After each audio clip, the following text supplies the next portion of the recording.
ఈ పొలం గొప్ప ఆయన ఎంతవరకు ఉందో అంతవరకు కాకుండా ఇంకో రాళ్ళ వరకు బారికి ఎంత గీరిచ్చాలో అంత గీరిచ్చాడు.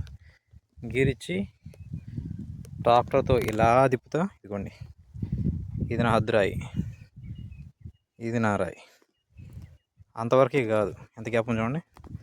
ఇది మొత్తం ట్రాక్టర్తో తిప్పి గీరేస్తావో, ఇదిగో ఇట్లా రాళ్ళు పగల కొడతా. ఇప్పుడు ఈ రాయి పగల కొట్టాడు నిన్న ట్రాక్టర్ దున్నుకుంటా ఈ పర్సన్. చూడండి ట్రాక్టర్తో నెడితే ఏ రేంజ్కి కదిలిందో, కదిలి రాయి కూడా ఇరిగింది.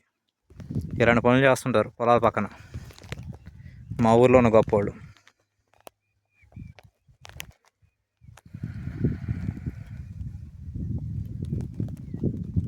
నేను అక్కడ దాకా వదిలిపెట్టాను, అయినా సరే ఇదిగోండి దున్నుతూనే ఉంటాడు. ఎంత వదిలిపెట్టి అంత దున్నుతాడు, దున్నుకోవడమే పని ఇంకా.